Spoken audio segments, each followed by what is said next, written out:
We are right in the middle of a triple header, which is, by the way, sidebar, a lot. Triple headers, a lot.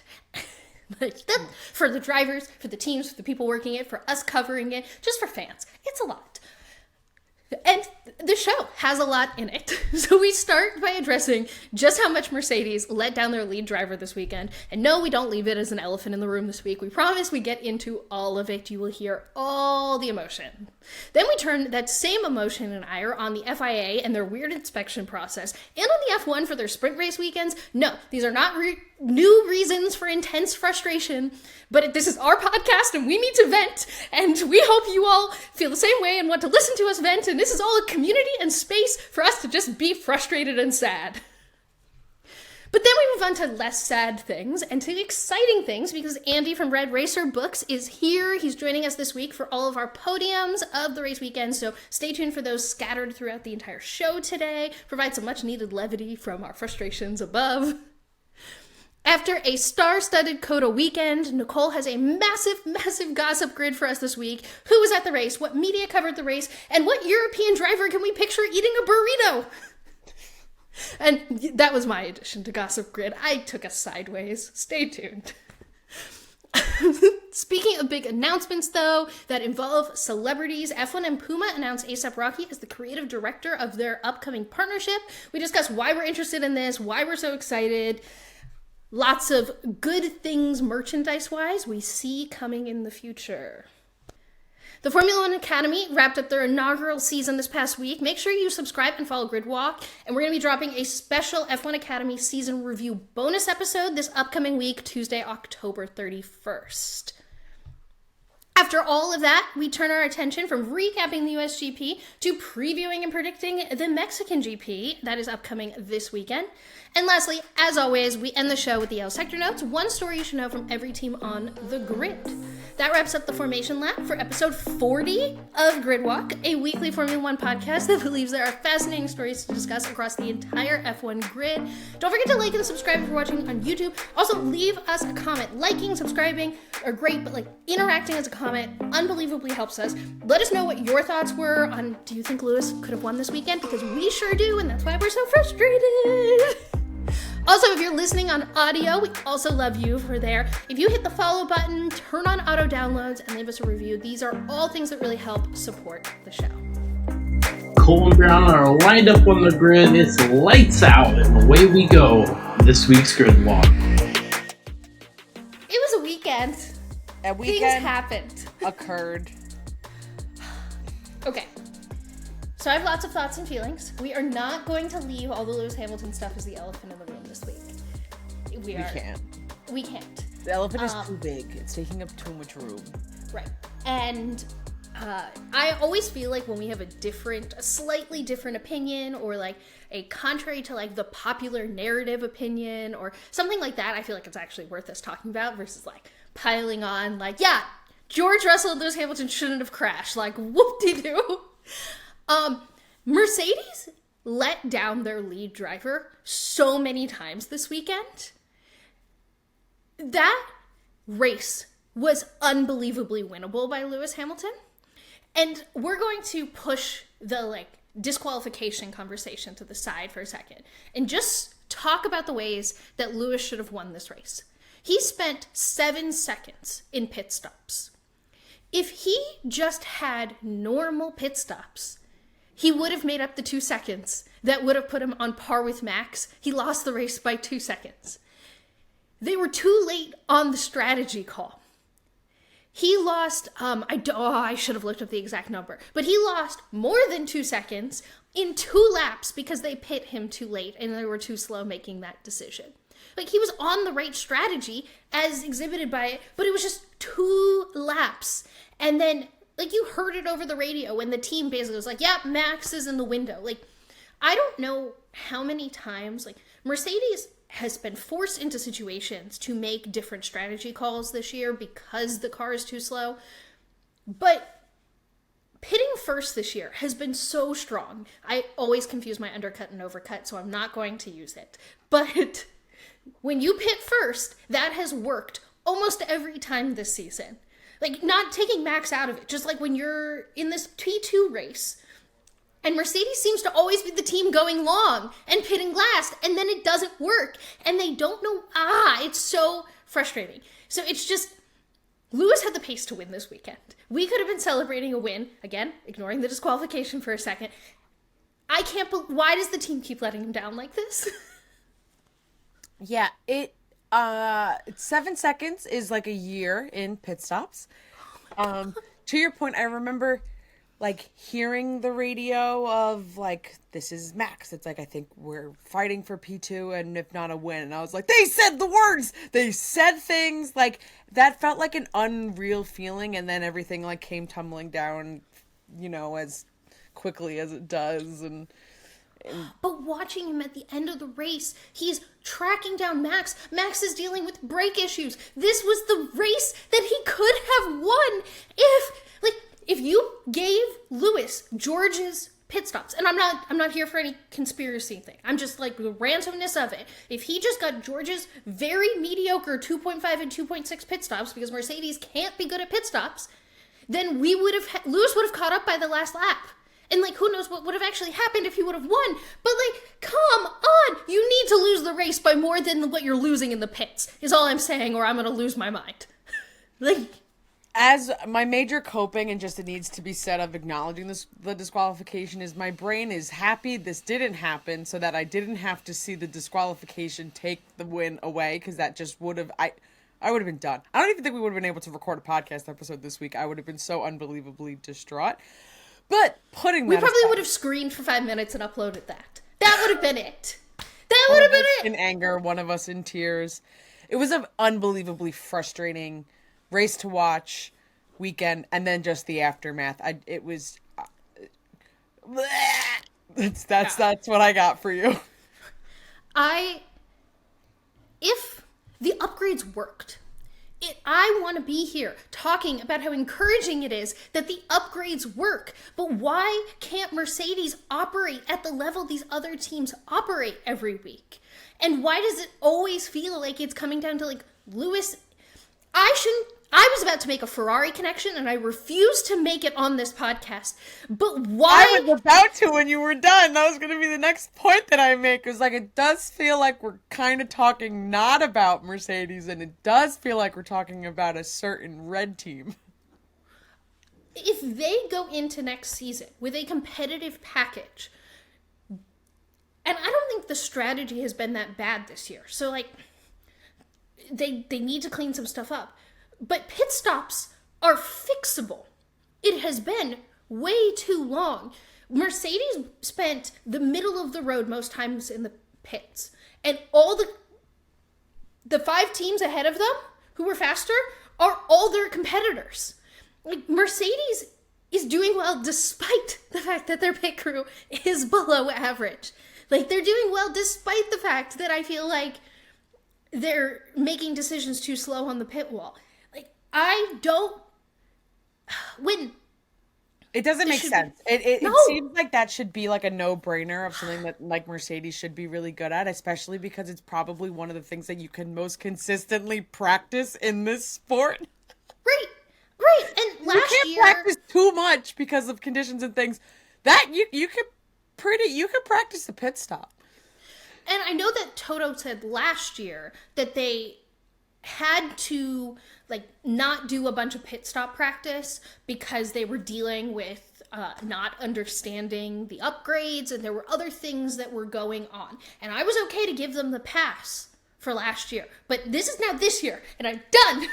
I'm done. We shouldn't be leading. Pass. Yeah. Why are we leading the show with Mercedes lets down Lewis again? Like, I feel like all right. The final way that Mercedes let down Lewis again is in the setup. So I think there's 2 parts of this that are worth talking about. I want to talk about Mercedes letting Lewis down and what this means for like championship points, and then we will touch on afterwards like why the FIA does checks this way and why only 4 cars were checked. So I'm putting the FIA's madness aside, and we'll go into the wild in a second in that. But first, setup in a car, while the drivers have input in what feels better for them, The car being too low to the ground and there being plankware is a team letting Lewis down. I say it again. The team let Lewis down in this. Yeah, it literally, the news, I'm like, how has this happened? And yeah, you can go into one free practice, car setup, blah, blah. But like, hello, come on. Red Bull. So did McLaren. Ugh. Then, right. He should have been disqualified. And so did Charles. Yeah, that's not, we're not here to be like, no, he shouldn't have because it wasn't his fault. But like, that. I wanted that on the record. On record, right. Yeah. But this should not be to the level that these teams are, and like this should not be even a possibility, let alone this late into the season at this track. This is where this goes down, particularly like with the teams that it did. It feels like this is like an elementary mistake, and there's just a little bit more to it. Unbelievably frustrating, and it's just so annoying to like watch an entire race and like that happens after the fact, and it's like, okay, cool, like this whole podium celebration for nothing. Like, team letting Lewis down. He went from being like a race away from passing Checo to 39 points. Ferrari is now close to catching Mercedes in the constructors. McLaren passed Aston Martin because of this. Hey, congratulations, Logan Sargent. You sort of scored points. Yeah, that feels like an awkward thing to celebrate. I'd be really bummed if those were my first points in F1 because, like, they weren't. Yeah. There was that, like, awkward selfie of him on the plane. Like, yeah. He like probably wasn't even in like American waters anymore by the time he took that picture. Like he was probably over international waters and he couldn't even celebrate his points like in America. Oh man, the only thing that I will give is this whole entire shift made sure that you didn't get any more points in our predictions, but yes, I went from taking a 5-point lead over Nicole to keeping a 3-point lead. I was not joyful about that one. Yeah, Briana did not gain any positivity in that. Meanwhile, I was like, sick, cool, thanks. Grasping for whatever I can. But it just was really disappointing. And it's because you see just so much history of like Lewis with this team and how he'll also consistently like be very vocally and supportive, and like we just still aren't seeing that on the other side, and that hurts my heart. So like I said to you when you and I were discussing off-pod, because again, reminder, Nicole and I just only do podcasts with each other all the time. I don't actually care about the disqualification at all.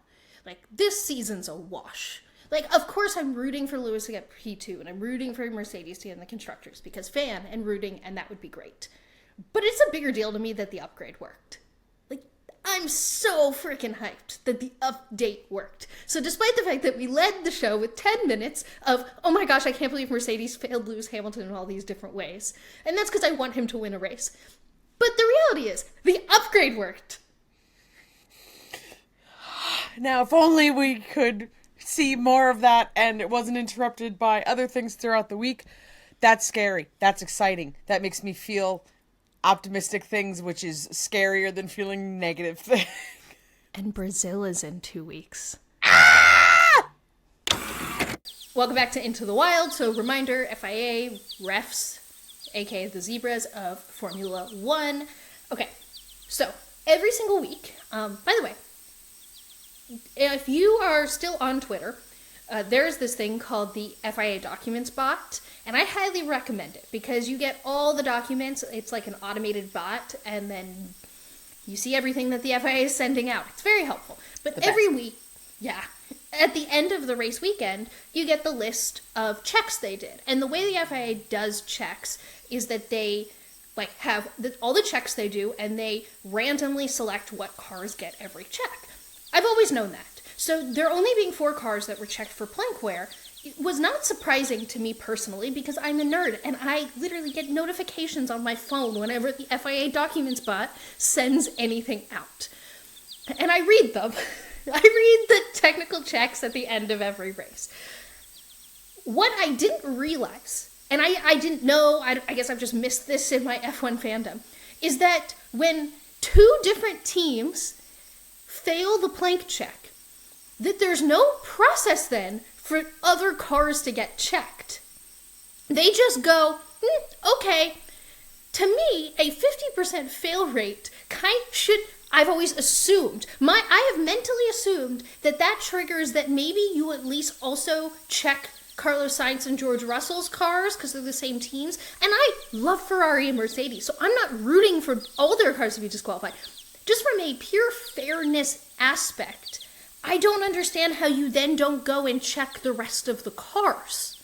It was just like, oh, you two got unlucky and you were caught, and we're not going to now check I don't. And then I thought it was just, I missed something in my fandom, and this has always been the case. But Bernie Collins, who's an XF1 engineer for many, many years, and is now a Sky Sports presenter and analyst for Formula One, even tweeted out that she's like, why didn't they check more? Should they have checked more? And as soon as I saw that, I went, oh, okay, so this is not a dumb thought I'm having. So, because I think Brittany Collins is one of the smartest people I've ever heard talk about F1. She was an engineer in there for years. So if she's asking that question, I don't feel bad asking the question. Why didn't they check more cars? Why is that the process? Like, they feel like they implemented step 1 of a process and didn't do steps 3, 4, 5, 6, 7, 8, 9, 10. Help! Yeah, it definitely does feel like they're like, oh, these two, okay, that's it. No more. We're done. It feels like there was like a curfew that they suddenly had to like stop. Again, a backwards ruling makes no sense. In my brain, it's like, oh, probability, then there's gonna be more of them. Pretty likely. But we're just not gonna address that, and we're not gonna deal with that, and everybody else is just super lucky duckies that week. I don't know. I'm so confused at how that is fair and like the most efficient process of it. And also, love Mercedes and love Ferrari, would not want any of those drivers to be disqualified, but like, it's so bizarre that they then don't go check the other car in that case. Makes no sense to me. I don't have any feelings anymore. I lost them like earlier on in the year. I saw on TikTok, to follow up our conversation last week about this gigantic cup, someone on TikTok learned that it holds an entire bottle of wine. That is really important knowledge. It's my favorite cup. So big. Just has water. Does not have a bottle of wine. It should. It really should. Today's Grid Walk is super exciting as we welcome another special guest on this week's episode. Grid Walk talks a lot about marketing. We work in marketing, we love marketing, and we really love when groups or organizations are able to find a way to appeal to a younger demographic. A special shout out to F1 Juniors. Let's keep those broadcasts coming next year. Let's have them available all the time. They're so fun and great to watch. Today's guest is doing an amazing job in creating a way for kids to learn about racing in a way that's fun, easy to understand, and probably my favorite part, engages to all genders. With his experience in marketing, a fan of motorsports, and being a father, Andy Amendola, also known as @RedRacerBooks, is the author of ABCs of Racing, which is available in multiple languages, unbelievable, and All About Race Cars. If you're looking for a gift, I've given it as gifts, and it's my cousin Cameron's like favorite bedtime book. He's reading it over and over again. But your favorite young racing fan, really any fan at all, it doesn't have to be young, even adults. I have my own copy. You should definitely check out Red Racer Books. Both books are great introduction to the exciting world of motorsports. So Gridwalk is very happy to welcome Andy on the show this week. Hi guys, I'm so excited to be here. Thank you for having me. None of us attended Austin this year. None of us were at COTA, and it felt really just worse this year than previous years. Something just felt like there was exactly. It felt like Austin had a little bit of extra special magic in the air.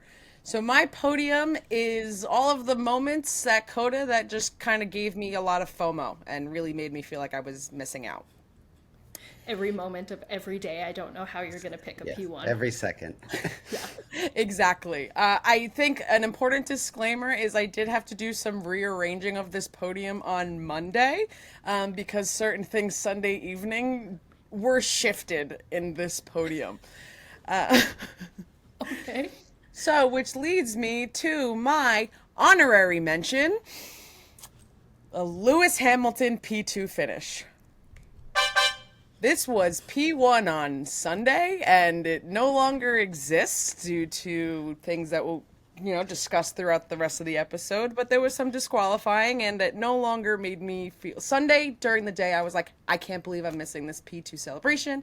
Last year, I got to see this in person. And so it has been demoted off of my podium, but it felt like I needed to mention it, that it was there for a period of time. I think if we were there, the disqualification would have felt so much worse, and I would be more delusional about it now than I even already am. Where I would just be like, nope, I saw it. He was on the podium. It happened. But at least we've been able to savor it for a little while. Celebrate it. Yeah, exactly. The upgrades worked. Right, the upgrades worked. I felt like it was a personal attack that it was like Lewis and Charles. I was like, of any of the drivers that you're going to pick for me right now to just disqualify, I like, come on, really? That was absolutely painful to watch. But on to the next race. And on to my P3, COTA's friendship bracelet making stands. COTA's this year really embracing the friendship bracelet making mentality that's taken over like everything in the entire world. Shout out Taylor Swift and everyone who's done it before. We've talked about COTA really leaning into that and taking advantage of that female demographic that's really into that. And then there was so much content creator footage over the weekend, and there was legitimate stands. So next to the merchandise, next to the information stands, there was in that COTA font, friendship bracelet making. I would never believe that would be at an F1 race. I feel like we've come so far. And I feel like we've been pushing so much for things like this that I can't believe we weren't there for like the culmination of this moment. Also, beads are expensive. So the fact that instead of we could have just went to make friendship bracelets there versus last year when we both bought beads and traded friendship bracelets with each other on our own. 100%. I think it's a huge win. I think it's like it lets fans feel like they're seen. I mean, Exactly. it's so cool that COTA did that, and I wish my kids would have loved making them, and Yep. I would have loved to share them because COTA, like, I met so many people the last 2 times I went, and this is just like another way to connect with people. It's so cool. Yeah, exactly. That's some of the best parts about going to F1 races is meeting the people that you're seeing online and conversing that way. And it's such a great, easy icebreaker when it's already someone that you know. So hopefully it continues, and hopefully we'll all get to trade them next year. Now, going into my P2, this was giving me goosebumps, and I was almost in tears. Adam Driver's introduction for Austin video.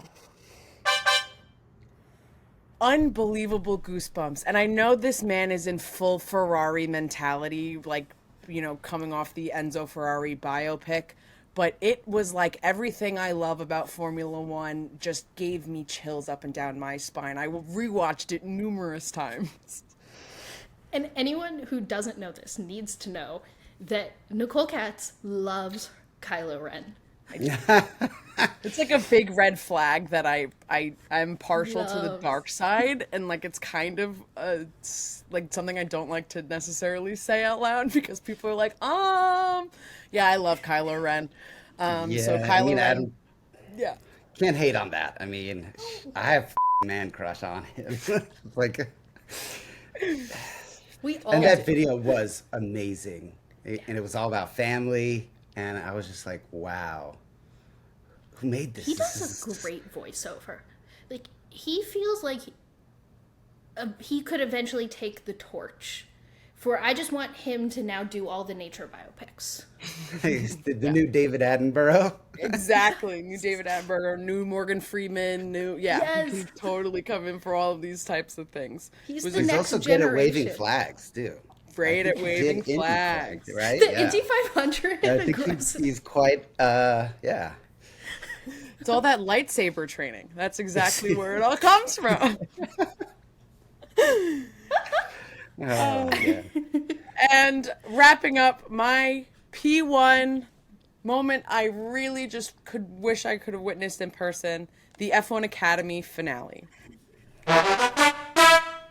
So not only did I just want to be able to witness any bit of F1 Academy live this year, but last year at COTA, the W Series was canceled, but not like officially, but all the events of the W Series was canceled at COTA week of. So we didn't get to see any of that live. So not only was there female racing live this weekend, at the same time as Formula One, it was being broadcast, but like Marta being crowned the champion of this new like feeder series of everything was so special when a year ago, this current series in that place had been canceled. So it felt really special. It would have been wonderful to see in person. But hopefully we'll be able to see that next year sometime. And hopefully Marta will be in a different seat in a different series, since this is a feeder series. Just calling that out there if it's doing what it's supposed to do. That's right. I have to agree. Like, that's definitely the biggest thing I feel we missed out on. 100%. I was watching the races at home with my kids, and I was sharing Bianca Bustamante's moment where she got the McLaren shirt, and like we got all emotional, and like then we watched the race, and her car stalled, and but then she like made her way back through the pack. I was like, this is amazing. Like, and actually when I went to COTA in 2021, it was W Series had their final race after the main event, and it was the first time I saw like women racing, and I was blown away. And so yeah, definitely want to see more. Over this. I'm over sprint races. This is not a new opinion, but I'm still angry about it. Well, I can normally ignore it because they're putting it on races like Baku. And I'm like, well, that race weekend probably would have been a meh weekend anyway. But on COTA weekend, this is a podium track on the circuit. This is always a banger race. It's such a good track. Why would they ruin it? Why? You're under the impression that this is something that people want. I don't know. Well, we're here to talk about the sprint race and how we've brought this up before. This isn't like a new opinion or an unpopular opinion, but like we're officially over. We're over sprint races. There's a million and thousand reasons as to why they aren't doing what, you know, everyone's like their initial intention, like what F1 wants them to be doing, they are not doing.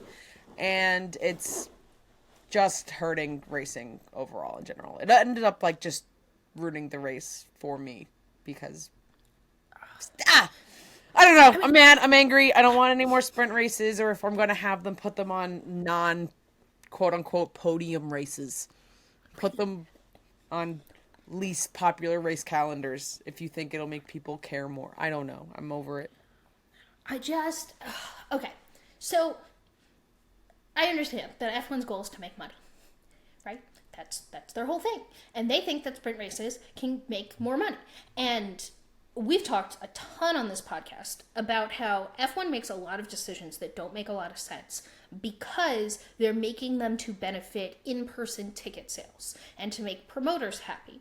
Because instead of making the overall racing product better, I believe, I'm inferencing this, I haven't seen the books, that the number one revenue line on their, P&L at the end of the month, year, etc., is going to be ticket sales or promoter fees. And you and I have discussed a lot about how that is not where they should be investing in because the vast majority of people are not going to get to go to a race at the prices they're currently charging.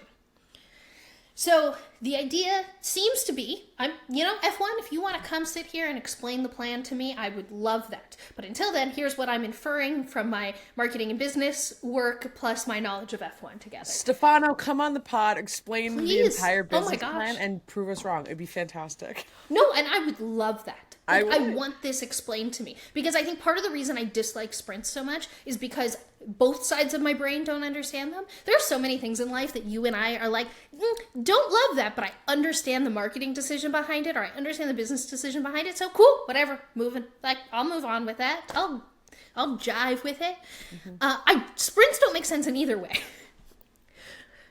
But I think what happened is that promoters think they can sell more tickets if there are more relevant points giving on-track actions. And I think we can all now agree that that's not the case. F1 ticket sales have been down this year. Like, COTA clearly struggled to sell tickets considering they were being sold at Costco for an extreme discount. They're still desperately trying to sell out Vegas. Like, I don't think F1 ticket sales are going to go up or down. Well, let me put it this way. Last year, COTA sold out so much easier, and there was no sprint. This year, they struggled to sell out, and there was a sprint. Now, you can make the argument that maybe it would have struggled more to sell out if there was or wasn't a sprint, but I think the reality is just tickets are too expensive relative to current interest in F1, and that's a global thing. And guess what's not going to fix that? Bad on-track sessions that ruin the actual Grand Prix on Sunday.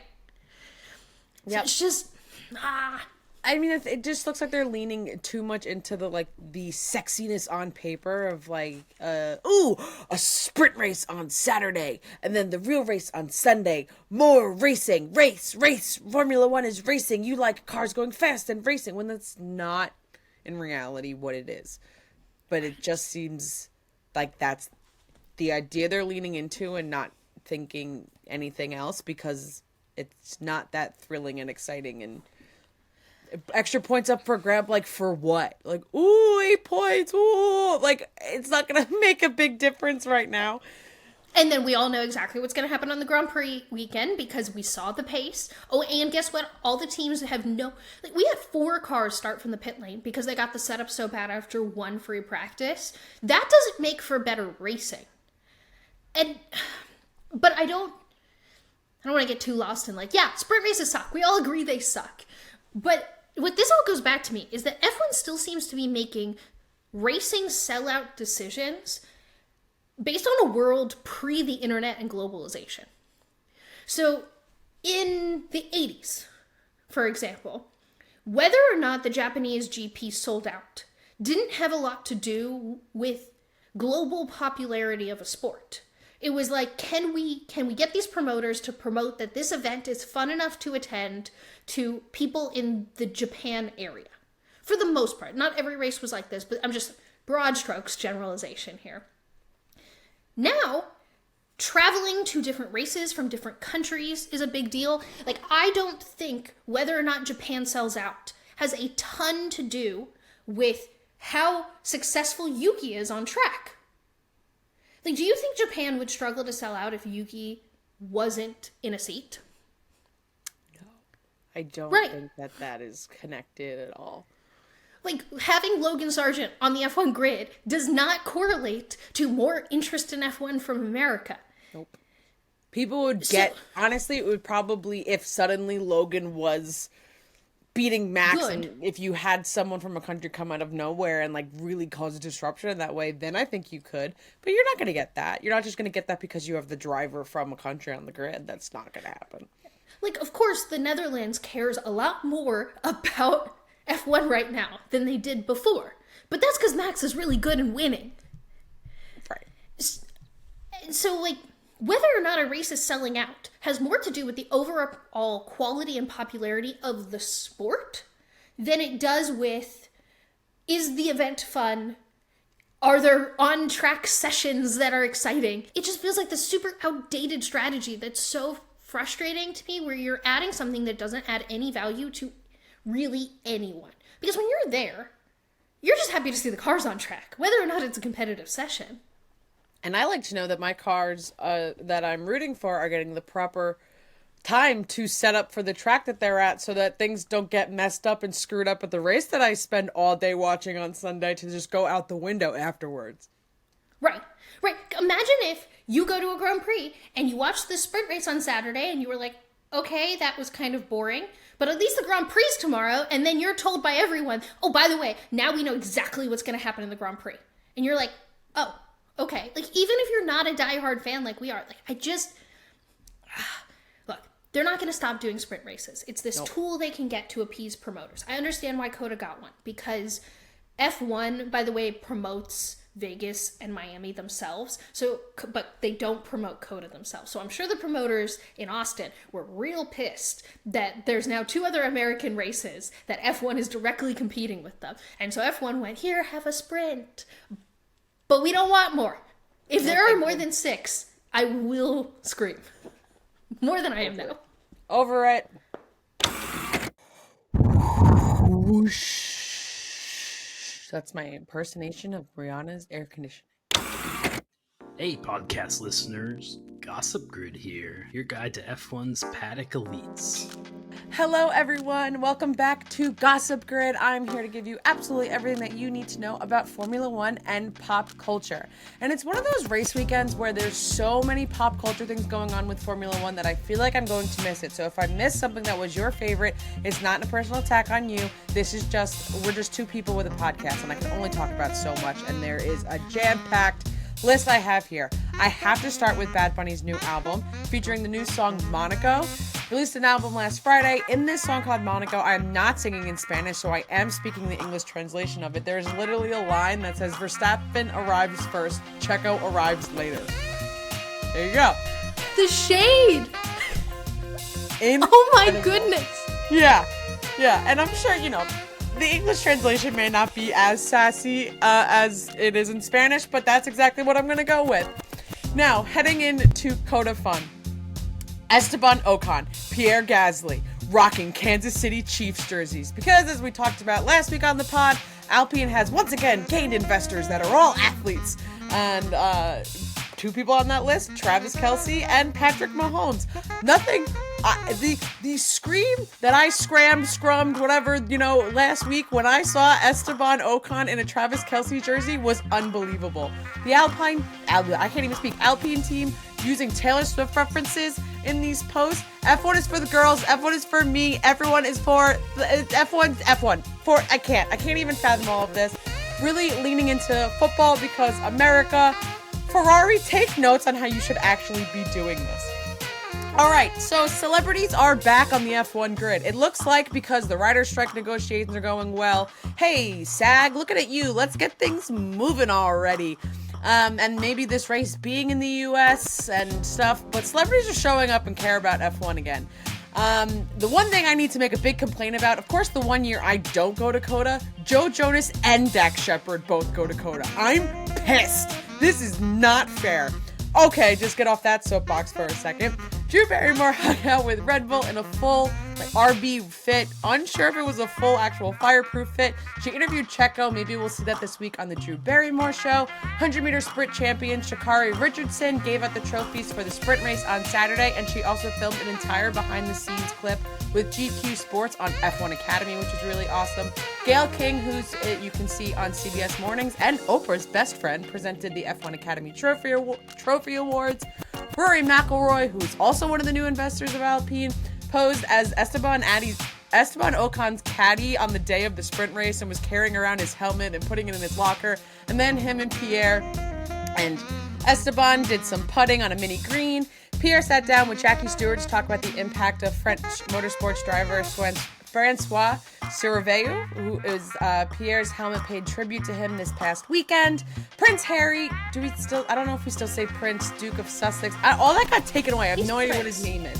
Right, no, I don't know what his last name is, so I will call him Prince Harry because I don't think anyone... He's Prince Harry. No one would know anything else. But in this moment, I was like, I don't know what their royal family's name is. A very sunburnt Prince Harry hung out with Sir Lewis Hamilton. I walked from the Mercedes garage. It also looked like George gave him some of the new GR merch that also kind of looks like it's Boy Scout merch. Adam Driver was at the Ferrari garage. This meant so much to me on so many different levels. So if you did not know, Adam Driver is playing Enzo Ferrari in the upcoming biopic. Please check out this trailer. It's unbelievably epic. It is really important for me to point out that the Ferrari movie is part of the addendum with the strike and everything going on, that they're allowed to. They got approval to Thank you. They have promote. special approval for all of this. Yep. But Adam Driver is unbelievably unrecognizable in this trailer as Enzo Ferrari. Highly recommend checking this out. Comes out around Christmas, but they filmed a bunch of behind-the-scenes content with the movie's director Michael Mann and with Charles and Carlos in the Ferrari garage. Unfortunately, it's on Sky Sports, so someone, download it and send it to me in the States. Thank you so much. Vogue highlighting motorcore. It's incredible. We've seen motorcore as the trend ongoing throughout the last couple of months, but they've posted on their Instagram highlighting the effect that motorcore has had on the fall 2023 fashion. And I quote, they said, "Tap the link in our bio to discover items and looks that will help you channel your inner Lewis Hamilton." So Vogue recognizes real fashion influence. Did you see that it's confirmation that the thing that's dropping on Thursday, which by the way, so this episode drops Thursday, which means we won't be able to talk about it on this show, but Lewis is dropping an agave drink, I believe it is. Yep. Non-alcoholic, but that's what he keeps teasing. Yes, I have signed up for whatever the link is on the website to get the text messages and things, but now everyone's going back and looking at all of his Instagram stories and seeing the bottle posted in the background and just the things that were on computer screens. But yeah, there's definitely pictures from an agave. It looks like farm, and it also just makes sense that announcement would be coming in leading up to Mexico. Really great timing, super hyped to try it, and just flashback to our episode with Bryson where he was definitely drinking something in the media pen, and it was definitely this. So Lewis Hamilton, marketing genius. Continuing to a different type of marketing genius. No, it's okay. Even though I don't necessarily think this marketing genius is entirely on purpose, it's just who he is. Gunther Steiner has his own burrito at Chipotle. So Chipotle is one of the big sponsors for MoneyGram Haas this year, and they really leaned into it. COTA at one of the Chipotles in Austin, they had one of the show cars, and fans were able to go and take pictures with the car. And also, for a short period of time, and I guess if you just go order this at Chipotle, you can get the Gunther Steiner burrito, which is funny. I would have pegged him as a bowl man. I don't know why. I can't imagine him eating a burrito. But his order... Imagine eating... I can't imagine most of the European men in the paddock picking up and eating a burrito. Yep. Could you imagine Charles Leclerc eating a burrito? No, 100% no. His hands are too dainty for a burrito. Okay, I know the episode's too packed today and you have so much more still to get to in Gossip Grid, but which of the 20 F1 drivers, not named Logan Sargent because he's American and not named Checo Perez because he's Mexican, damn, which of the other 18 drivers can you actually imagine eating a burrito? Carlos Sainz. Oh no, I can't. He's I was gonna say just because I think it'd be really spicy and it would be a good one. I don't know. He's Spanish aristocrat family. I don't know. I can't imagine him physically eating a burrito. Oh, I take it Daniel Ricciardo. Oh yeah, that's yeah for sure. Okay, I can actually Max Verstappen. I think I could totally see eating a burrito. Maybe a burrito of brown rice. Yeah, I mean it could be healthy. It's just. Oh, I mean just brown rice. Oh. That's it. Why? I don't get it. What I joke just think am I Max missing Verstappen is not going to enjoy flavorful food. This is now just I just think he's going to have a tortilla full of brown rice.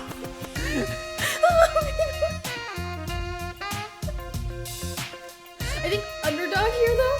I think Fernando Alonso. I don't think he's ever had a burrito, but I think he would totally like burritos. I think he would be a burrito, not a bowl orderer.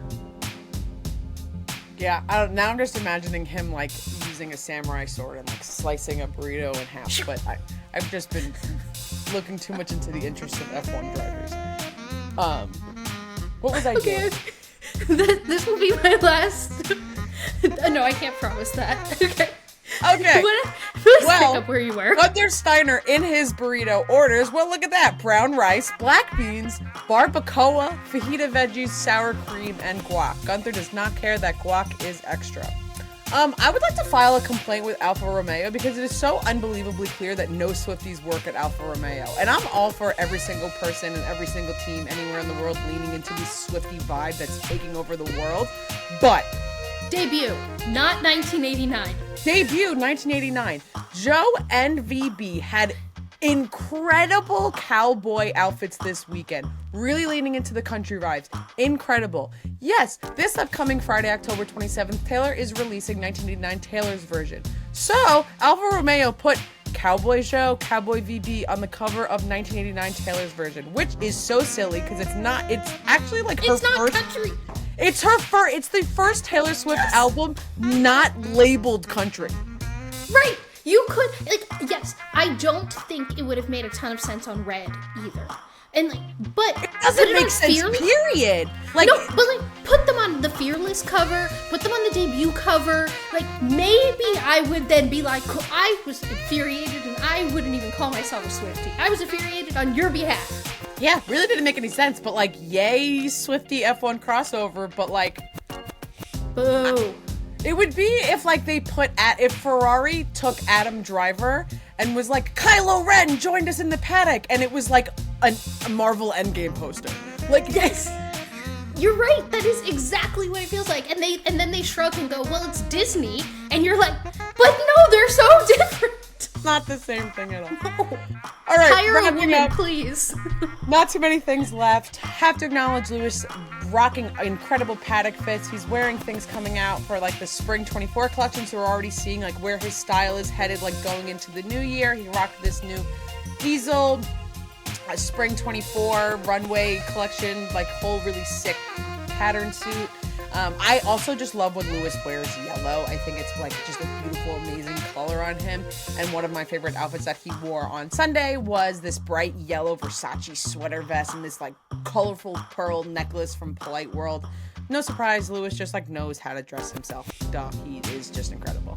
And my favorite thing, I had to pick only one of the million incredible things that COTA did this weekend, but they gave every single driver a personalized bolo tie. So last year they gave every single driver their own pair of cowboy boots that match their vibes. These bolo ties go above and beyond. And when I say personalized, it's not just initials. Carlos Sainz got a rubber ducky with sunglasses. Nico Hulkenberg had a Hulk smash on his. Alex Albon's featured the entire Albon Zoo. VB's had all of the ingredients of his gin, but Lewis had the best one. His featured Roscoe, elements of his tattoos, interior design elements, and his was the only one made of vegan leather because COTA knows what they're doing. Anyway, this was an extendedly long gossip grid, jam-packed with everything that you need to know about F1 and pop culture. And sorry if I missed a couple of things because there was a lot of things that go down in Austin every single year. And can't wait to see what continues to go on for the rest of the F1 season. And next time we'll probably be able to talk about all the details of whatever Lewis is actually announcing this week. So we will catch you next time on Gossip Grid. Thanks for tuning in. Shout out to you for rolling with the punches I threw your way there. F1 circuits with the best corner names or track names, turn names, whatever you want to call it. And I've been so excited for this because I don't know any corner names at all. So spoiler alert. None of the new tracks have names. This is something for the original track. So there's going to be a lot of old school favorites here. So honorable mention goes to Spa. And You do it. I'll do it. Sorry. Maybe do it. We're not I'm used to keeping the that in. third. That's what happens. So for Spa, I mean, it's everyone's, people love it, historic track. And Eau Rouge, if I'm saying it right, and Radillon, those are some classic track names. We wouldn't be able to correct you, so you're as best of a guess as we would have had. Yeah, that's a I historic track, but the turn names, it's got one, two-ish famous ones, but overall, I think there's some more interesting ones. I do think the more difficult to say a turn name is, the more likely I think it's a good turn name because I don't know any. So you just sound impressive whenever you can say, oh yeah, that corner name is this fancy French word. So I think it's a good honorable mention inclusion. Awesome. All right, so P3 is Monza. All right, so Monza's in P3 because it's the Temple of Speed. And this I found out when I was translating my book to Italian. People there call it Pista Magica, which is the magical track, and I love. And I just love saying the names of the corners. curva grande, parabolica. I mean, parabolica just sounds impressive. Especially with you that know, Italian accent. you think? I don't know. I was gonna this was actually a perfect way for me to ask if you spoke Italian, because I know if you're translating your books in other languages, do you speak all of those languages, or was it like the Spanish, then finding other ways to translate? It's a little bit of the romance language kind of vibe. So I do speak Spanish and English, tiny bit of French, but I have Italian roots. My name Amendola is an Italian name, so I have Italian roots. And I mean, growing up, Ferrari was the car. It was everything. Right. I like to say that Enzo Ferrari's famous quote about tell a child to draw a car and he's going to color it red. Like for me, that resonates so hard. So Monza's like number one on my bucket list, and they go for quality over quantity. Not a lot of turns, but those turns, they have nice names, and it's fun to say it. And So Red Racer books, I just feel like I unlocked an entire connection of like that's Red Racer. Now we're back to Ferrari Red, and there's the whole. There is a reason behind the red, yes. Is kind of the origin story. I mean, he's not Italian; he's a bicultural character, but yeah, I mean, red cars for kids. It's just a that's thing. It's just a thing, That's it. Lightning McQueen and all. Exactly. Okay. P2, Silverstone. Now, this one I love because Silverstone is one of the OG tracks, and it also used to be a, Air Force, whatever, hangar, runway, whatever. It's one of my favorite fun facts to tell Right. people. And I like that because F1 cars have so much like crossover with planes, aerodynamics, the drivers wear, full on jumpsuits. There's so many things. And the whole STEM piece really speaks to me. But the names are also fascinating because they have all sorts of names. Some of them are like landmarks, and some of them, are historical. But some of them are just fun to say, like Maggots Beckett's Chapel, Cops Corner, which is I always thought was like cops, like you're going to call the police, which is actually appropriate because it was the scene of the crime in 2021 where Max and Lewis had their little collision. The scene of the crime. Great way to phrase it.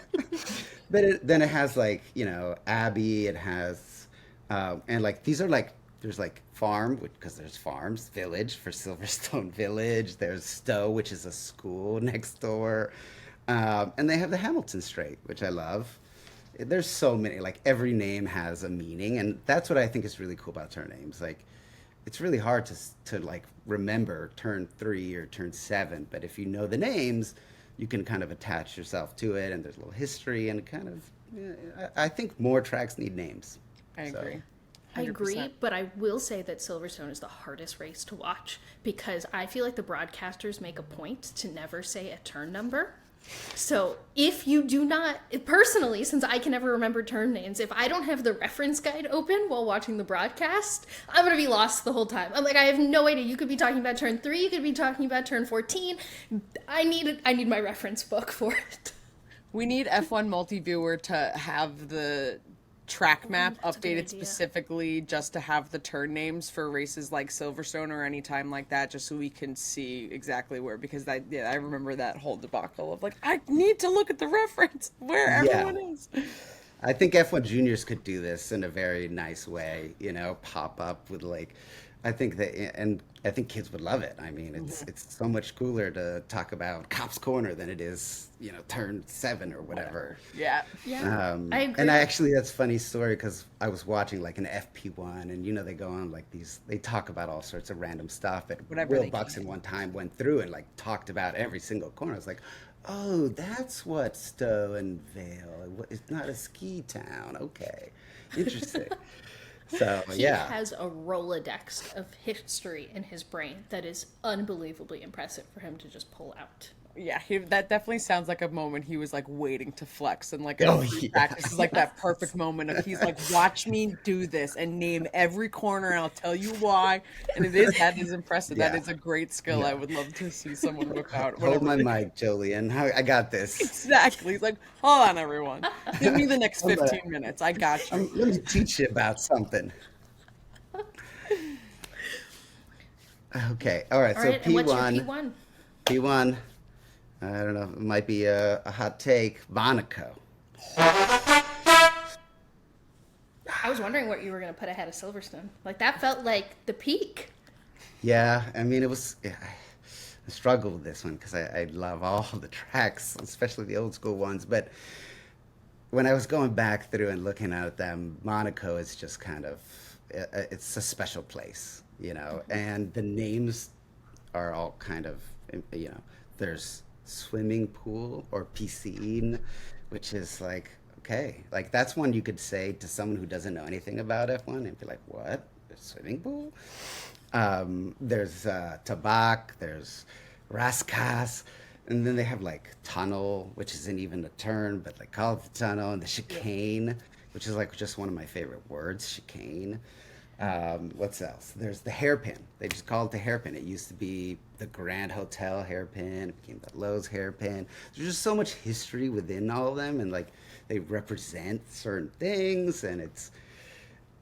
And I think this year, when they did the F1 actually did the broadcast and took it over, you could kind of enjoy it. You could see it from above. You could see everything so clearly, and you kind of just feel the history, the heritage. So for me, that's also on my bucket list. I know people hate on the racing or the quality of the racing, but if you're a driver, everybody wants to win Monaco. That's top of their list every time. So I don't know why people This hate on it. podcast are like we are both Monaco apologists. We love Oh, Monaco good. beef. Okay. We Yeah. love Monaco on this Yeah. podcast so very much. Yeah, I I even say think casino because, like, did you know yes. that people from Monaco can't even go into the casino? Like, Yep. I recently what learned a that. Yeah, that's place. crazy. Monaco is also, I mean, you named your podium is like our bucket list of races. Like it is what we really want to go to, but we love Monaco. We enjoy it every single year. I mean, this is the year that we got to see the floor of the Red Bull. So that just felt like Lot a of floors. magical weekend in itself. It always is just like a wild time. And exactly to your point of like every driver like wants to win Monaco. And so when there's like that amount of stakes, and not that drivers ever care less, but there's just a little bit more oomph in Monaco. And Yeah, it's got gravitas. oh yes, that's the perfect word. And I completely disagree that it's not exciting on track racing. It's just different exciting. And the broadcast this year made it so much better. I felt like I actually knew where we were on the track the entire time. But I think what's exciting about Monaco racing is that they could crash any second. Like, you just get one on board, and I'm good. I'm entertained for the whole time. Like, I think I will never say that overtakes equals exciting. Like, there were a lot of overtakes at COTA this weekend, but I wouldn't necessarily say that this race was more exciting than Monaco was this year. 100%. And I thought this race was very exciting. Like, it's not a... But yeah, we'll forever be a Monaco apologist. I'm there with you. I got your back. This is like not, I guess maybe we can if this is an interesting question, you think. I'd be really intrigued to know if like Puma just got like an unbelievable, like did they just also get like a ton of brand new investors? Because the expansion that they've like really dove into this past year is crazy. Yeah, I don't know. Or I would be intrigued to see if they got a new CEO and CMO at least. Because it seems like their creative direction over the last 2 years has dramatically shifted, where they've really leaned more into streetwear. And I noticed this a lot when we were shopping for like what to wear to COTA last year. And I went over to Puma because they have the Mercedes collab. And I remember just exploring the rest of their site and realizing like, wow, I actually really like their shoes, and I like their non-motorsports stuff too, in a way that I definitely didn't expect.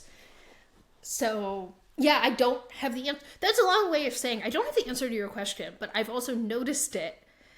And I think that they've really leveraged the sports they have really well to create this more cool streetwear vibe. And who and what they're signing on makes a lot of sense. Oh yeah, yeah. And some could say that like even if they're arriving maybe a little late to like a trend or something, they're just like doing it all in the right ways. That's appealing very well to the consumer that's so interested in streetwear right now. So why we're talking about this is because it was announced Monday of this week that A$AP Rocky is going to become the creative director for the Puma F1 collections, just as a whole. So Puma has been the main supplier of merch, essentially, for Mercedes and Ferrari for a while. A couple weeks ago, they announced, and by a couple weeks ago, I think 10 days ago, they announced that Williams is the next team that's signing on for them. But a couple months ago, they were announced as the new licensor for all of F1's global merch. So F1, the brand, not including the teams below it. And then this week, we got the announcement that A$AP Rocky is going to be the creative director. So I'm reading from the Puma website here, because I think when you hear creative director, what does that mean? Particularly, like, this is not, like, Gucci's creative director. They don't do fashion shows. So, like, what does this actually mean? So they said that immediately what's going to happen is that later this year, Rocky will drop an extremely limited Puma/F1 collection, which screams to me they're excited about this. They want to push something out quickly to keep our attention on it. This apparel and accessories collection, so side note, I think it's interesting they're going to do accessories, I already know that, will provide a sneak peek into a series of capsule collections in 2024 surrounding high visibility F1 races. And then in 2024, Rocky will focus his creative attention on several Grand Prix races beginning in Miami, blah, blah, blah, blah, blah, other business words. So basically, he's going to come in and use his expertise at being cool, and he's going to make a bunch of stuff, is the layman's terms for this. But I'm excited because F1 merch isn't the coolest overall.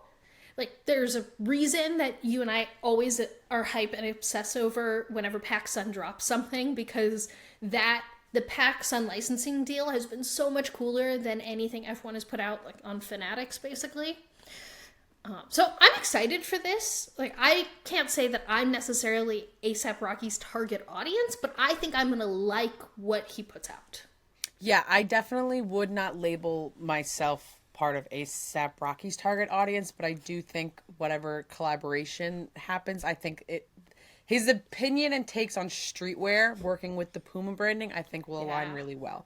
But what's firing in my brain, and it does not surprise me at all, that of course, like, he's starting with a collab in Miami. We rewind back to the Miami GP gossip grid.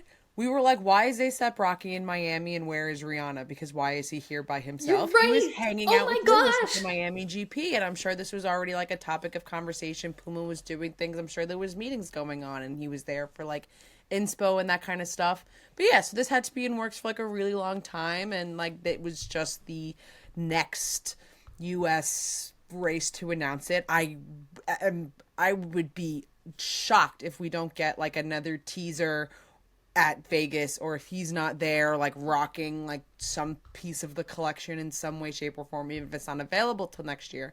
But I'm really excited to see what Puma continues to do, and I was already excited to see them expanding into more teams. But the fact that they are bringing on someone that has such a strong influence in the fashion industry in this way, and just kind of his style really vocalizes how Puma's trying to align themselves with this particular line.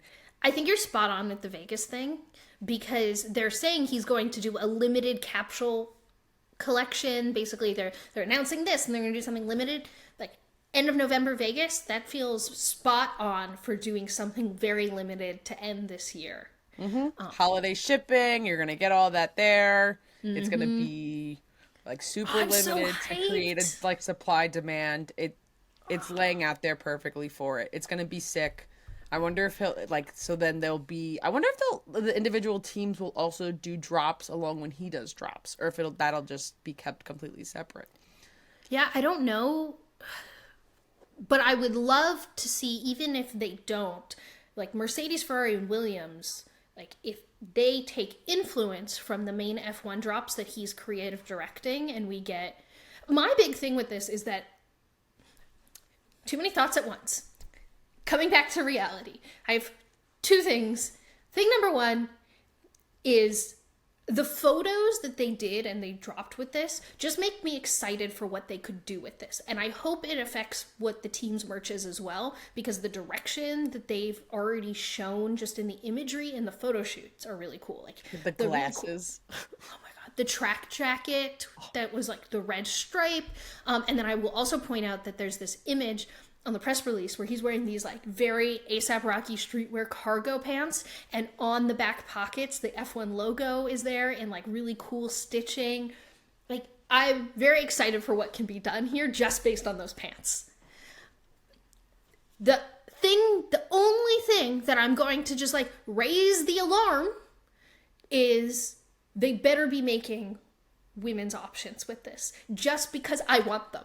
Not because I'm sitting here like, be inclusive. I'm like, no, I want to buy this stuff. If I can't buy cool cargo pants that have F1 on the butt, I will be upset. That's all I'm saying, is that if this is not going to include me, I will be sad. That's all.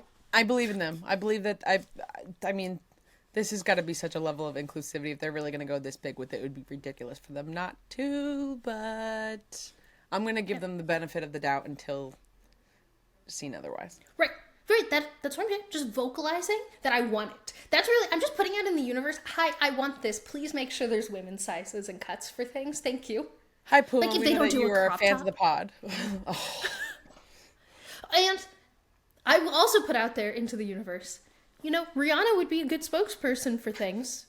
Just, That's the other thing. Saying. It's like it's going to be Briana and A$AP walking into the Vegas GP. Oh my God. All of them in matching tracksuits with Lewis Hamilton. I need this now. Put their babies in matching tracksuits. Oh my goodness. Did you hear that Rihanna rumor that we might be getting an album next year? That's been a rumor every single year since I was one. And I will always buy into the rumor and be excited. Yeah, that's fair and allowed. And one year it will be true. This weekend, on the race broadcast, F1 did something I personally have been clamoring for, which is they put fans doing more than sitting there bored looking at cars going by. And I've wanted this for so long because I think being a fan, part of the fun of being a fan is getting to yell and scream and cheer and interact with the people around you. Particularly for most F1 races, there's no like home team. Like Monza, Ferrari's the home team. I think Silverstone, like for the most part, Lewis is the home driver with a smattering of Lando and George, but it's Lewis. He has a Besides turn named that- after him, so. Yeah. I mean, it's the whole street. He is a knight. Right. It's a little hard to compete with the 8-time world champion Lewis Hamilton in his home race. But I want fans to feel like fans.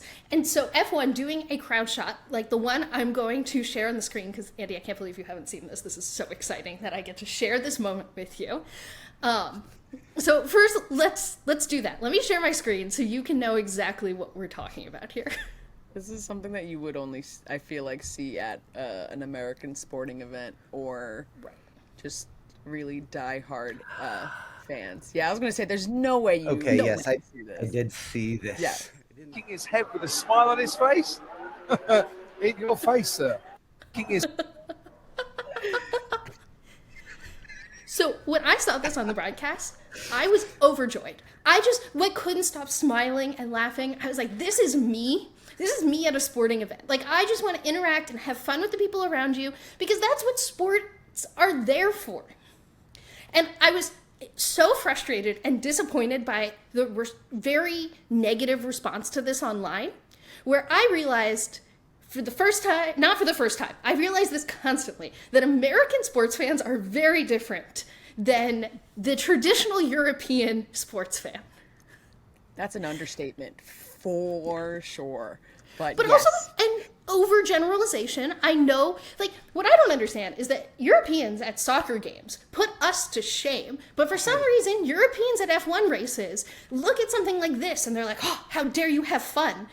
I'm like, so my podium for you all today is I pulled 3 clips that happened in the last 2 weeks of American and specifically Philadelphia sports fans, because if I'm going to flame people, I'm going to flame my own people, doing things at sporting events that I think would make a traditional F1 fan just keel over. They'd be like, what is going on?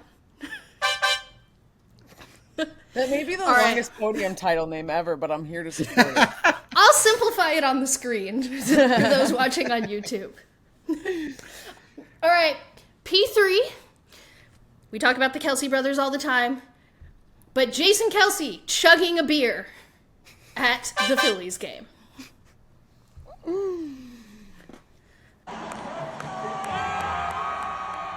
Philadelphia is a different place. In the best way I say that. Is he a big guy or is that beer kind of small? Both. He's a big guy, and I think that beer is a little small. Fun fact, this is the second time the center of the Philadelphia Eagles, Jason Kelsey, was put on the screen in this game, and he also chugged a beer the first time he was on the screen, because he's decided that that's what the people want to see. And he's right. Right. I challenge anyone who is on the screen for a future F1 race, instead of sitting there looking bored, chug your beer. Daniel Ricciardo, do a shoey. Thank you. Right. It's too Right. expensive to drink it that quickly. It is. Favorite. Someone do a shoey in the audience. How have we not seen that? That's been too Oh, long. I'd love to do a show. Because I wasn't at COTA this year. It's because it's hot Or- in Austin and those shoes are not sanitized. All right, P2. A kid at the Sunday Night Football Eagles-Dolphins game flies a different kind of bird. Oh boy.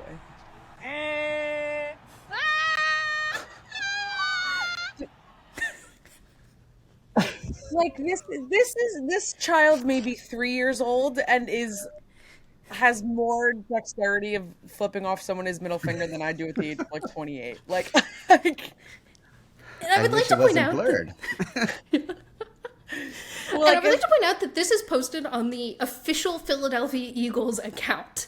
Like, this is endorsed by the professional team. Can you imagine any F1 team, like if this was a fan video, like imagine Ferrari like reposting of like fans flipping off each other? That would it would never happen in Formula One. You're so right. But it should. And look how happy that Dolphins fan is. This is fun, inter-team banter and reactions. Yeah, All right, and reaction is priceless. Yeah. And P1, American fan things that happened this weekend that would cause an F1 fan to freak out. Phillies fans taunting a Braves pitcher while he warmed up. Oh gosh.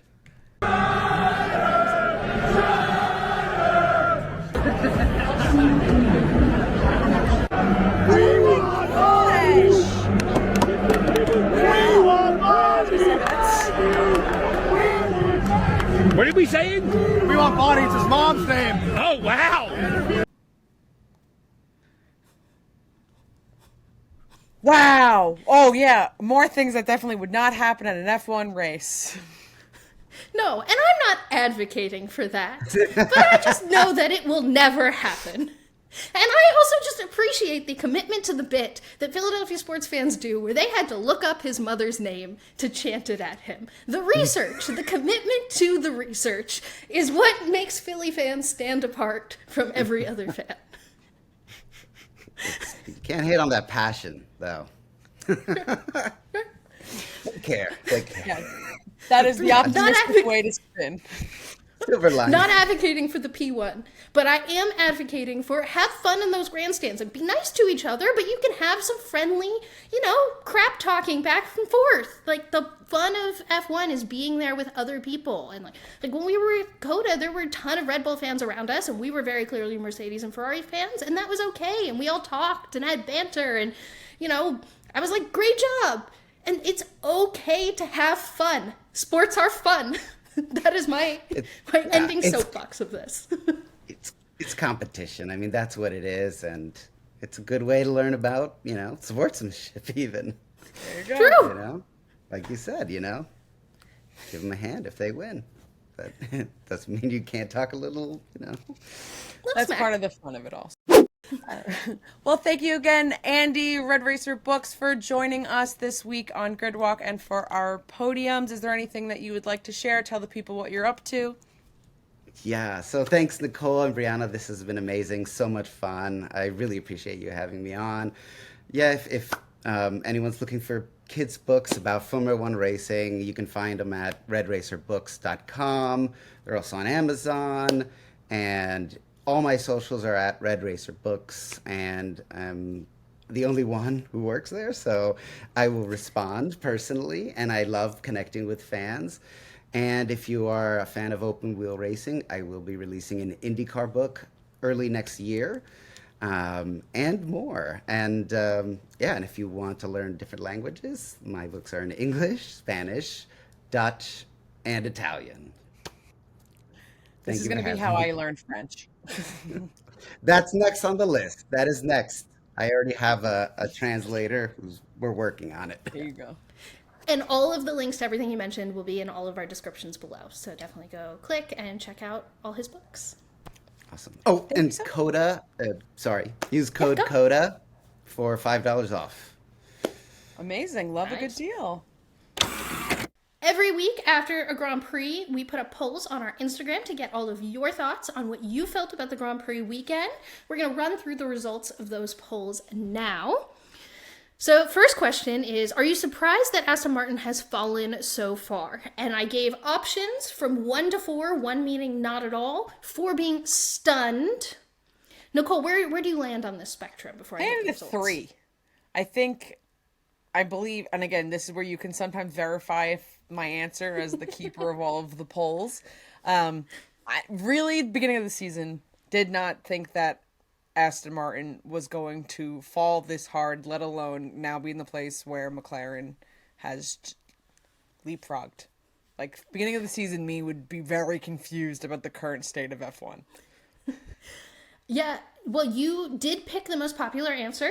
36% of the people who voted on the poll also picked a 3. 21% picked 4. 29% said 2. And only 14% said they were not at all surprised. So I do think this averages out to a 3. I'm kind of a 2. Like, Aston Martin has never shown they can upgrade a car throughout the season. But COTA, that was dramatic. All right, question number 2. How badly did Mercedes let down Lewis Hamilton this week?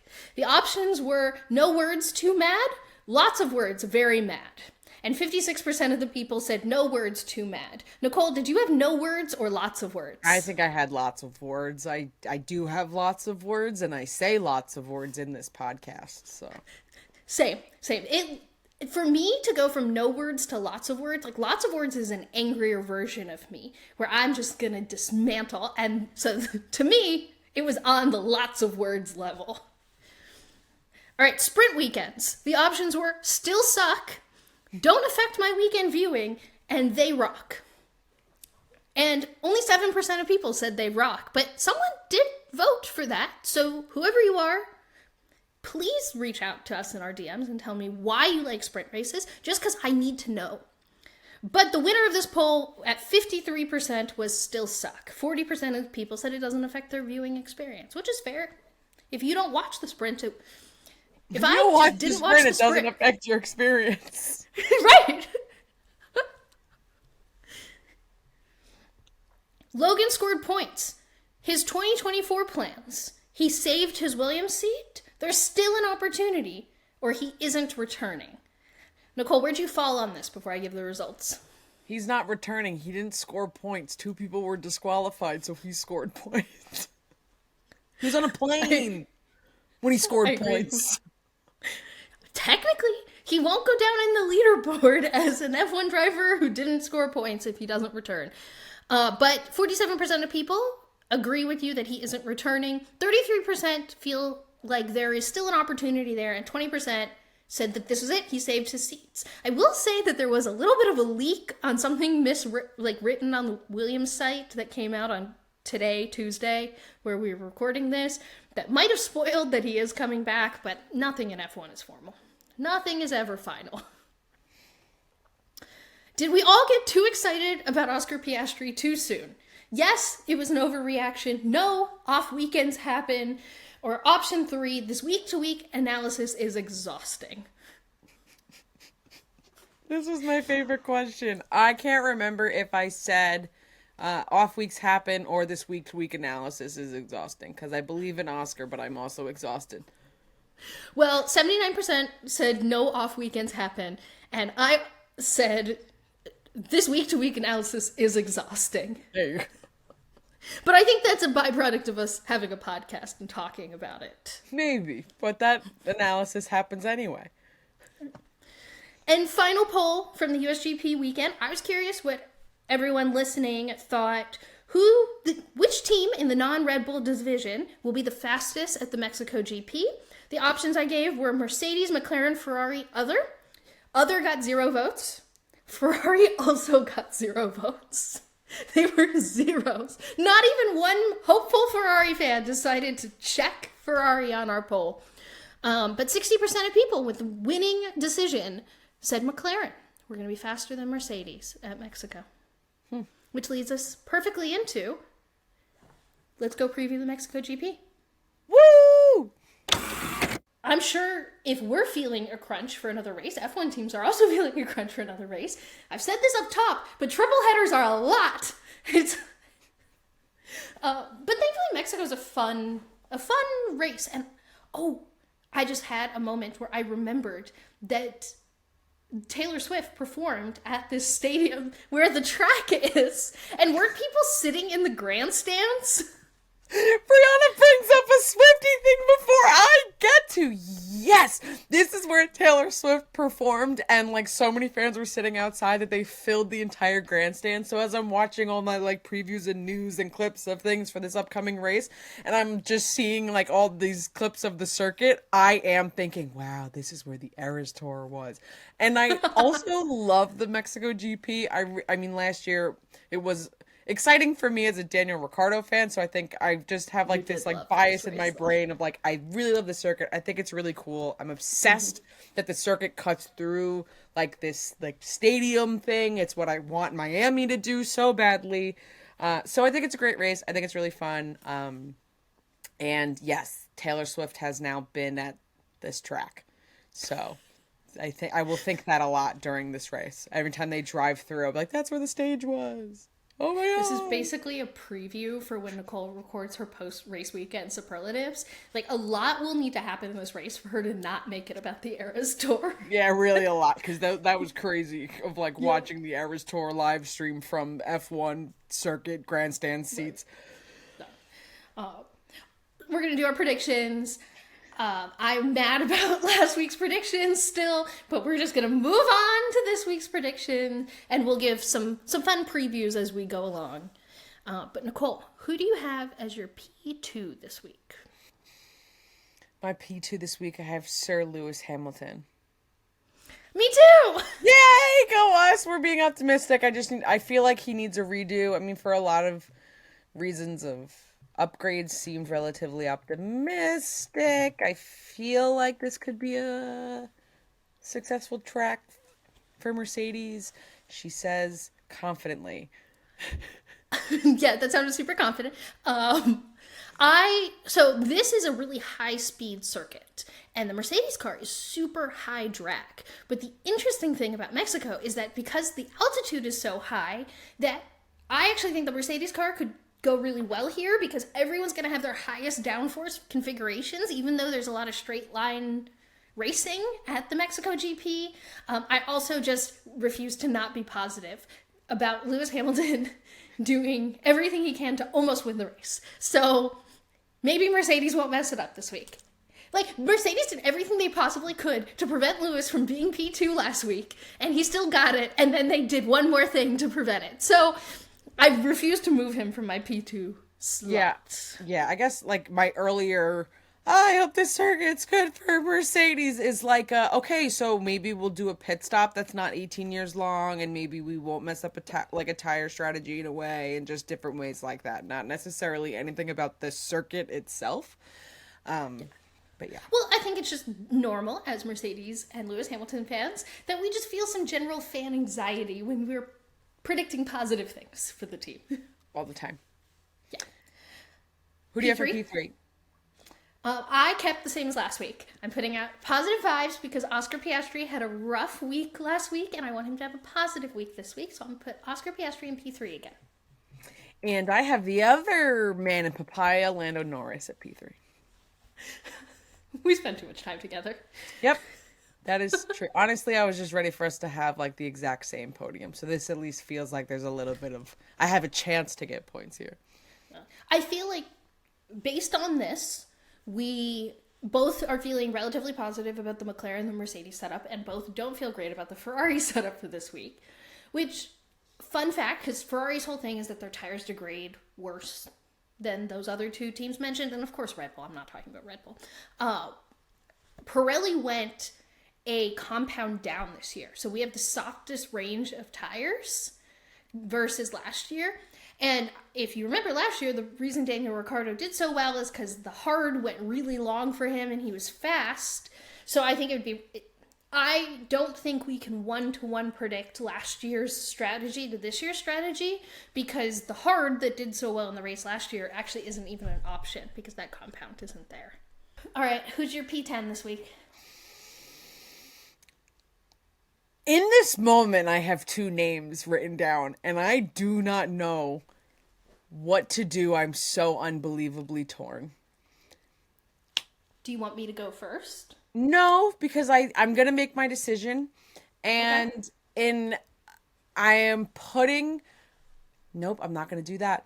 I am picking Alex Albon for P10, which doesn't make any sense. In ways, no, here's the thing. It's 50-50 if this track, no, it could work for Williams, and it could also not work for Williams, depending on how, everything with the altitude and the downforce work. But Alex Albon has also showed that anything that he could do with this Williams car, no one really else can. So the last time downforce wasn't necessarily working in Williams' favor, Alex Albon got me points. So I'm sticking with Alex Albon in P10. Yeah, I think the Williams will do well this weekend. I considered Alex for my P10, and then I feel like every time I put Alex in my P10, he ends up P9 or P8, and I'm like, nope, no more, and I would rather Alex finish higher. Yeah, I went back and forth a lot over this P10. I was like, do I want Alex? Because I do think the Williams will go decently well at this track. I then thought about how I felt about the Alpine this week, and how I feel about the Alpine is that the high altitude is going to make their power unit blow up. So I just stayed away from the Alpine. Oh, I think you're going where my brain was going. So of the remaining bottom cars, I do think the AlphaTauri has the biggest chance to score points this week. So I went with Yuki Tsunoda again. Yep. Okay, well, I was going to pick Daniel Ricciardo because Daniel Ricciardo and a Honda power unit. But yeah, I was basically flipping a coin between like Williams and AlphaTauri for that PU. But yeah, that makes sense. Who knows? We'll see. All right, who is your last to cross the checkered flag? So reminder, if they DNF, they didn't cross the checkered flag, they don't count as this. I am keeping K-Mag in my last to finish. I'm keeping Haas there, and I'm ignoring that this past week at COTA it was Daniel Ricciardo and then K-Mag right above him. Yep, really close, so it was close enough. I'm keeping K-Mag in my last to finish. So I always struggle with this one. I feel like it's the hardest to predict because DNFing or just retiring a car feels like it happens all the time to save power unit life, etc., etc. But despite the recent run of more positive performances from the Alfa Romeo, I don't think their car is as well suited for this track. So it hurts me to say it, but I'm going with Zhou Guanyu. Oh, wow. Usually when it's an Alfa Romeo pick, it's a VB pick. But wow, we're really... Yeah. I know, it really hurts my heart. Joe. That's so sad. Honestly, I decided to do... I did this the same way I do it almost every week, where I picked the team, and then I flipped a coin, and it landed on the Joe side. But that's fair. I hope the fit is good. Oh, the fit's always good. Fit will definitely be good. Yeah. All right, our last thing here. What team not named Red Bull will score the most points this weekend? I put McLaren. I also put McLaren again this weekend. Mm-hmm. Yeah, I will not move away. Yep, I won't do it. I need that point. I want that point. And I think it's going to be so close, like with that who's right behind like Red Bull and basically after what we saw this weekend. So I think... Yellow sector notes, not the fastest walk around F1, but we will complete a full lap around the paddock, hitting every F1 garage. This week, there was a ton that happened in the race that we obviously couldn't get to, this, I'm sure. I don't know how long you've been listening to the episode, but it's been a long time now. So a lot of our yellow sector notes today are things that happened in the race last weekend that we think are worth touching on before we head to Mexico. So starting with Red Bull, they did have a down weekend by their standards, and I can't believe we didn't get to fully discuss this on the pod this week. So, despite no one being able to capitalize on it, Max had brake issues the entire race, and I think it's going to be interesting to see if that continues to be a problem going into this weekend. Mercedes note today is a fun one. Happy 11th birthday, Roscoe Hamilton. Our favorite superstar of the paddock. Ferrari note today is about Charles Leclerc. Variety reported that he signed with Endeavor Management Agency, which is a US-based agency. They will handle all of his Hollywood-related and media-related projects. I think he now becomes the fourth driver on the grid to have some US-based management. Obviously, Daniel Lewis and Alex Albon are the three other drivers. This feels like a long time coming. I'm shocked it took Charles Leclerc this long to sign on with someone and start doing more US-based projects. McLaren jumped Aston Martin for fourth in the Constructors this week after Lando was promoted to P2 at the USGP. Speaking of, Aston Martin and Haas both got their setup so poor this past weekend that they started from the pit lane. They're likely both very excited for the full suite of free practices we're going to get at a normal race weekend for the Mexico GP. So some notes about how they spent the USGP. If you missed it, Aston spent it as a testing session where Alonso got the Qatar setup of the car, Stroll got a modified setup of the upgrade so they could compare and contrast. And we'll see what they bring this week and what they choose to run. It was announced this week that Alpine appointed a new power unit technical director. He spent the last 3 years at Ferrari and previously worked for the Mercedes PU Center. Williams left the weekend with the strangest double point finish I've seen in a really long time, but yay Alex Albon P9. Alfa Romeo is looking to compete with Williams for P7 in the Constructors after what looked to be a very successful upgrade they brought in Qatar. They also are the latest team to hop on a rear wing cutout trend in the back. All the rear wings are starting to get this very dramatic slant in the corners that has been cut out. Gunther Steiner admitted that the upgraded car they ran this weekend did not correlate to what they expected, and not just because it was slow. And last but not least, unfortunately, Daniel Ricciardo's return to the car was a bit lackluster, but I'm sure he is looking for a better result this weekend that will make Nicole Katz much, much happier. That is the grid walk for October 26, 2023 completed. How was my sector time today, Nicole? Faster than Mercedes pit stops. Thank you to VoiceOver Man. Thank you so much, Andy at Red Racer Books, for joining us this week for our podiums. It was so, so lovely to have you. Definitely make sure you go check him out on his website and on all social platforms. And our four-legged executive producers. Another birthday shout out to Roscoe, honorary executive producer this week. If you're watching on YouTube, subscribe, like the video, leave us a comment. You have no idea how comments really make our day and help other people find the podcast. But comment, what's your Chipotle order? We know Gunther's, so what's yours? If you're an audio listener, don't forget to follow, turn on auto downloads, rate and review the pod. It'll take you 2 seconds to put a big smile on our face. But leaving a comment, leaving a review, giving us feedback about the pod really helps everybody else find the podcast. Share it with your friends. Make sure you're joining us for Daily Grid Walks on all of our social media platforms at Gridwalk Show on Instagram, TikTok, Twitter, and Threads. Everywhere in the world you can find us. We'll be back to walk the Formula One grid every single Thursday, and we sincerely hope that you join us. Today felt like a grid disqualification than a grid